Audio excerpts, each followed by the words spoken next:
Hi guys, welcome to our channel Naveen Anchini Tutorials and Tricks. So ఇవాళ video lecture 3 అనమాట communication సిస్టమ్స్లో. So first video definition of communication and second video process of communication గురించి చేశాను. So next ఇది third video base band signals దాని యొక్క types, modulation అంటే ఏంటి అనేది ఈ వీడియోలో మనం చూద్దాము. సో ముందుగా నా ఛానల్ని ఎవరైనా సబ్స్క్రైబ్ చేసుకోకుంటే please do subscribe to my channel. So ఈరోజు క్లాస్లోకి వెళ్ళిపోదామండి. సో బేస్ బ్యాండ్ సిగ్నల్ అంటే ఏంటంటే ఏ సిగ్నల్ అయితే జీరో ఫ్రీక్వెన్సీని కంటైన్ చేసి ఉంటుందో లేదంటే జీరో ఫ్రీక్వెన్సీకి దగ్గరగా ఉంటుందో సో ఆ సిగ్నల్నే మనం ఏమంటామంటే బేస్ బ్యాండ్ సిగ్నల్ అనేసి అంటాం. వన్స్ అగైన్ రిపీట్ చేస్తాను వినండి. బేస్ బ్యాండ్ సిగ్నల్ అంటే ఏ సిగ్నల్ అయితే జీరో ఫ్రీక్వెన్సీని కంటైన్ చేసి లేకుంటే జీరో ఫ్రీక్వెన్సీకి దగ్గరగా ఉంటే సో ఆ సిగ్నల్ని మనం ఏమంటాము అంటే బేస్ బ్యాండ్ సిగ్నల్ అనేసి అంటాము. సో డెఫినేషన్ ఒకసారి చూస్తే, if the signal contains zero frequency or near to the zero frequency than it is called as base band signal. ఓకేనా. నెక్స్ట్ దీంట్లో బేస్ బ్యాండ్ సిగ్నల్స్లోని డిఫరెంట్ టైప్స్ ఉన్నాయి. ఒక్కొక్క టైప్ దగ్గర ఏ విధంగా ఫ్రీక్వెన్సీ క్లాసిఫై అయింది, ఏ సిగ్నల్ ప్రజెంట్ అయింది అనేసి ఉంది. సో ఒకసారి ఈ టైప్స్ కూడా చూద్దాము. సో ఫస్ట్ వన్ వచ్చేసి వాయిస్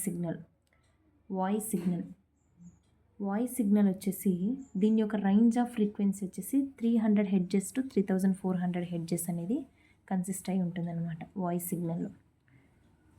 ఈ సిగ్నల్ అనేది range of frequency 300 hedges to 3400 hedges మాత్రమే ప్రజెంట్ అయి ఉంటుంది. అంతకంటే ఎక్కువ ఉంటే నెక్స్ట్ ఆడియో సిగ్నల్లో ప్రజెంట్ అయి ఉంటుంది. సో ఇక్కడ ఒక గ్రాఫ్ ఉంది. సో ఈ గ్రాఫ్లో చూస్తే మనము ఇది జీరో లొకేట్ చేసినది బేస్, తర్వాత ఇలా గ్రాఫ్ కేసాం కదా, ఇక్కడ 300 హెడ్జెస్ టు 3400 హెడ్జెస్ ఇది వాయిస్ సిగ్నల్ యొక్క గ్రాఫిక్ అనమాట. సో ఇక్కడ ఇది ఫ్రీక్వెన్సీ హెడ్జెస్లో లొకేట్ చేస్తాము, ఇక్కడ వీడియో ఫ్రీక్వెన్సీని లొకేట్ చేస్తాము. So next audio frequency range ఎంత ఉంటుంది అంటే the range of frequency is 20 Hz to 20 kHz. 20 Hz నుంచి 20 kHzకి ఉంటే సో దీన్ని ఏమంటామంటే ఆడియో ఫ్రీక్వెన్సీ అనేసి అంటాము. సో ఇక్కడ వచ్చేసి బేస్ వచ్చేసి 0 ఉంది. సో గ్రాఫిక్ డయాగ్రామ్ చూస్తే 20 Hz టు 20 kHz మధ్యలో ఉండేదాన్ని ఆడియో ఫ్రీక్వెన్సీ అంటాము. 20 kHz దాటిపోయిన తర్వాత ఉండే ఫ్రీక్వెన్సీని ఏమంటామంటే వీడియో సిగ్నల్ అనేసి అంటాము. సో ఇక్కడ ఏం చేస్తాము, ఫ్రీక్వెన్సీ హెడ్జెస్లో చూపిస్తాము. ఇక్కడ ఫ్రీక్వెన్సీ అనేది హెడ్జెస్లో చూపిస్తాము. Audio frequency this is 0, it is a base. So now next move on to the video సిగ్నల్లో the range of frequency is 0 to 5 MHz.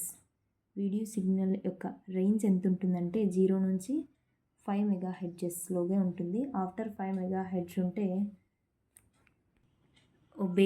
Base band signal అనేసి అంటాము. వీడియో సిగ్నల్ తర్వాత 0 to 5 MHz తర్వాత ఉండే ఫ్రీక్వెన్సీని ఏమంటామంటే బ్యాండ్ పాస్ ఫిల్టర్ అనేసి అంటాము. సో దీని యొక్క గ్రాఫిక్ డయాగ్రామ్ చూస్తే వీడియో సిగ్నల్ యొక్క గ్రాఫిక్ డయాగ్రామ్. సో ఇక్కడ ఫ్రీక్వెన్సీ అనేది లొకేట్ చేస్తాము. This is base, that is 0. So 5 MHz అంటే 0 to 5 MHz ఉండేదాన్ని వీడియో సిగ్నల్ అనేసి అంటాము. సో MOF అంటే video signal. Next band pass filter చూస్తే ఏ సిగ్నల్ అయితే బేస్ని దాటుకొని వెళ్ళిపోతుందో ఆ ఫ్రీక్వెన్సీని ఏమంటామంటే బ్యాండ్ పాస్ ఫిల్టర్ అనేసి అంటాం. ఇంకో విధంగా చెప్పచ్చు, సిగ్నల్ ఏదైతే జీరో ఫ్రీక్వెన్సీని దాటుకొని వెళ్ళిపోతే సో దాన్ని ఏమంటామంటే బ్యాండ్ పాస్ ఫిల్టర్ అనేసి అంటాము. If the signal contains band of frequency for away from base or 0, so that is known as band pass filter అనేసి అంటాము. ఇక్కడ చూడండి, బేస్ అంటే మనకు తెలుసు 0 అని. సో 0 ఫ్రీక్వెన్సీని దాటుకొని వెళ్ళే సిగ్నల్ని ఏమంటామంటే బ్యాండ్ పాస్ ఫిల్టర్ అనేసి అంటాము. సో ఎగ్జాంపుల్గా AM సిగ్నల్ అంటే amplitude modulation, phase modulation signals అనేటివి బ్యాండ్ పాస్ ఫిల్టర్స్లో ఉంటాయి. సో దీని యొక్క గ్రాఫిక్ డయాగ్రామ్ చూస్తే ఫ్రీక్వెన్సీ ఇక్కడ లొకేట్ చేసినాము, BF that is band pass filter. So 0 it is located as base.